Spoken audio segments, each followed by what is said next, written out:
I never believed people who claimed their lives changed overnight. I always thought real horror happened slowly. It crept into your routine one tiny step at a time until you stopped noticing how strange things had become. Then one night, someone knocked on my bedroom window. Not my front door. Not the back door. My bedroom window. And I lived on the second floor. Even now, nearly 6 years later, I still can't sleep without checking every window in my house at least 3 times before going to bed. My name is Ethan, and at the time I was 28 years old. I had recently bought an old farmhouse on the outskirts of northern Pennsylvania. It wasn't fancy, but it was affordable. The previous owner had passed away, and his family wanted the property sold as quickly as possible. The nearest neighbor lived almost half a mile away. That kind of privacy was exactly what I wanted. I worked long shifts repairing heavy machinery, so by the time I got home every evening, I wanted nothing more than silence. The farmhouse gave me that. Or at least, it did in the beginning. The first month was peaceful. I'd wake before sunrise, drive 40 minutes into town, work until evening, then come home to my dog, Cooper. He was an old German shepherd who had been with me since college. If Cooper trusted someone, I trusted them too. If Cooper didn't, I stayed away. That dog had better instincts than most people. Looking back now, he tried to warn me long before I understood what was happening. It started with small things. Every night around 2 in the morning, Cooper would suddenly lift his head from the bedroom floor. He wouldn't bark. He wouldn't growl. He'd simply stare toward the hallway, perfectly still, like he was listening. At first I blamed the old house. Farmhouses settle. Wood expands. Pipes creak. Every old building has its own collection of strange noises. But after nearly 2 weeks, I realized something. The noises weren't random. They always happened in the exact same order. 3 slow footsteps. A pause. Then another 3.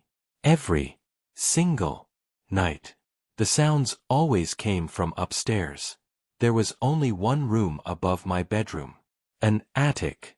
I hadn't even opened it since moving in. One Saturday afternoon I finally decided to investigate.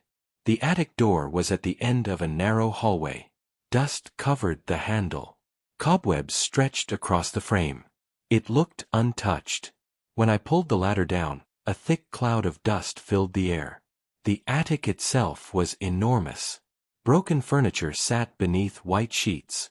Old trunks lined the walls. Boxes filled with faded photographs and newspapers were stacked in neat rows. Nothing unusual. At least, not until I noticed the footprints. Fresh footprints. They crossed the dusty floor from one side of the attic to the other. Only one set. Bare feet. I immediately checked my own shoes. They couldn't have been mine. I hadn't stepped inside yet. A chill crawled up my spine. Someone had been here. Recently. I searched every corner. Nothing. No person. No animal. No broken window. No sign of forced entry. Eventually, I convinced myself they must have belonged to the previous owners. Maybe no one had entered the attic after they moved everything out. It sounded reasonable enough. Until that night. Around 2:13 a.m., Cooper began growling. Not barking. Growling. Low. Deep. The kind of growl dogs make when they're genuinely afraid. I sat up in bed. Silence. Then. 3 footsteps. Slow. Heavy. Directly above me. Another pause. 3 more. Someone was walking across the attic. I grabbed the baseball bat beside my bed and quietly stepped into the hallway. The entire house felt different. Almost occupied. Every instinct told me to leave. Instead, I climbed the attic ladder. The flashlight beam shook as I swept it across the room. Nothing. Completely empty. Then I heard something behind me. A soft scrape. Like skin sliding across old wood. I spun around. Nothing. Only darkness. My breathing echoed inside the attic. Cooper refused to climb the ladder. He stood below me barking nonstop. I'd never seen him act like that before. I climbed back down and locked the attic door. The next morning I installed a new deadbolt. It made me feel better. For about 24 hours. The following night, I woke to complete silence. No growling. No footsteps. Nothing. That should have been comforting. Instead, it terrified me. Cooper wasn't in my bedroom. I found him sitting at the bottom of the staircase. Frozen. His ears pressed flat against his head. His eyes fixed on the ceiling. He wouldn't move. No matter how much I called him. Then, knock, knock, knock. 3 slow taps. Coming from directly above us. Not the attic this time. My bedroom. The room we'd just left. Every muscle in my body locked. Someone, or something, was inside my bedroom. I slowly backed toward the front door without taking my eyes off the staircase. The knocks stopped. For nearly 30 seconds, the house became completely silent. Then I heard footsteps. Walking across my bedroom floor. Toward the window. The old wooden frame creaked. Very slowly. The bedroom window opened. And then, someone knocked. From the outside. I couldn't breathe. The knocking came again. 3 slow taps against the glass. Not frantic. Not loud. Almost patient. I knew exactly where my bedroom window was. It overlooked the backyard, nearly 20 feet above the ground. There was no porch. No tree close enough to climb. No ladder. Whoever was knocking should have been impossible. Cooper suddenly let out the loudest bark I'd ever heard from him. Then, another. And another. He charged halfway up the stairs before stopping dead in his tracks, growling so violently that his entire body trembled. Whatever was upstairs. Even he didn't want to get close to it. I grabbed my phone and dialed 911. The dispatcher answered immediately. 911, what's your emergency? I think someone's inside my house. Are you in a safe location? I don't know. Before I could say anything else, the bedroom door upstairs slammed shut. The sound echoed through the entire farmhouse. The dispatcher heard it too. What was that? I don't know. She instructed me to leave the house immediately. I didn't argue. I grabbed Cooper's collar and ran outside barefoot. The cold night air hit me like ice. Standing in the driveway, I looked toward my bedroom window. At first, nothing. Then, a shadow slowly crossed the curtain. Someone was standing inside my bedroom, watching me. Police arrived less than 15 minutes later. 3 officers searched every room, every closet, every cabinet, the attic, the basement. Nothing. No broken windows. No forced entry. No footprints. No stolen property. One officer tried reassuring me. Old houses make strange noises. I wanted to believe him. Until another officer walked outside and called us over. He was shining his flashlight beneath my bedroom window. The ground was soft from rain earlier that week. There were footprints. Bare footprints. They came out of the woods, stopped directly beneath my window, and ended there. There were no footprints leading away. It was as if whoever had been standing there had simply vanished. The officers exchanged uneasy looks but said nothing. They suggested I stay somewhere else for a few nights. Instead, I stayed with my younger brother across town. For the first time in weeks, I actually slept. 3 days later I returned home during the afternoon. Everything looked normal. The front door was still locked. Nothing appeared disturbed. I started convincing myself that stress had gotten the better of me. Until I noticed the attic door. The deadbolt I had installed was unlocked. I knew for a fact I had locked it before leaving.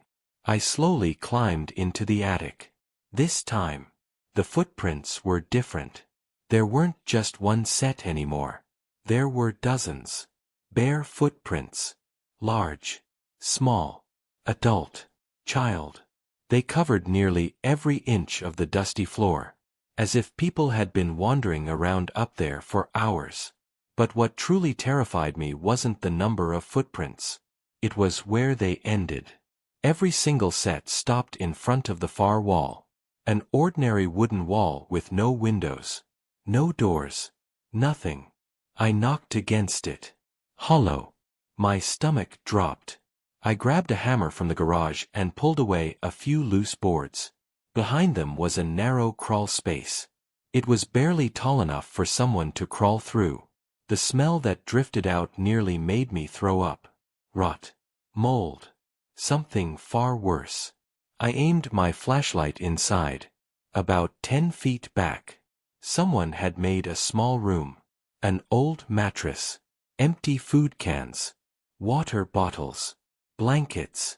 Whoever had been living there had been watching me from inside my own house. Then I noticed the photographs. Hundreds of them. Pinned to the wall. Pictures of me mowing the lawn. Working in my garage. Walking Cooper. Sleeping in my recliner through the living room window. Some of the pictures had obviously been taken before I even bought the house. Others were only a few days old. My hands began shaking uncontrollably. Then my flashlight landed on one final photograph. It had been taken the night before. I was asleep in my bed. Whoever took that picture had been standing only a few feet away from me. I stumbled backward and immediately called the police again. This time they treated the situation very differently. The crawl space was processed by detectives. DNA samples were collected. Fingerprints lifted. The sheriff eventually told me something that still haunts me. The hidden room wasn't new. Based on the condition of the walls, someone had been living there for years. Long before I purchased the farmhouse. Neighbors later admitted they occasionally saw movement in the upstairs windows after the previous owner died. Everyone assumed it was teenagers sneaking inside. No one ever investigated. The police searched the surrounding woods for nearly a week. They found abandoned campsites, old clothing, empty food containers. But they never found the person responsible. Months passed. I installed security cameras everywhere. Motion lights. Steel locks. A security system. Eventually, life became normal again. Or as normal as it could. Then one evening I was reviewing camera footage after a storm. Most of it was uneventful. Until exactly 2:13 a.m. The backyard camera activated. Nothing moved. No animals. No people. Just darkness. I almost deleted the recording. Then I noticed Cooper. He walked onto the porch. Instead of barking, he slowly lowered his head. Like he was greeting someone. The camera glitched for less than a second. When the picture returned, a tall figure was standing at the edge of the trees. Perfectly still. Watching the house. The timestamp froze. The figure never moved. Not once. Exactly 1 minute later, the screen went black. When the camera came back online, the figure was gone. Police couldn't identify anyone. The footage was too distorted. A few months after that, I sold the farmhouse for less than half of what I paid. I never told the buyers what happened. Sometimes I feel guilty about that. But what could I have said? Good luck. Someone may already be living inside your walls. I live in an apartment now. No attic. No basement. No woods. Just concrete and neighbors. Cooper passed away last winter. He lived to be 14. I still miss him every day. Sometimes, usually around 2:13 in the morning, I wake up for no reason. The apartment is always silent. I tell myself everything is fine. Then, Almost every single time. I hear it. 3 slow knocks. Not on my front door. Not on the wall. On my bedroom window. I'm on the 9th floor. And that's why I never look outside anymore. The end.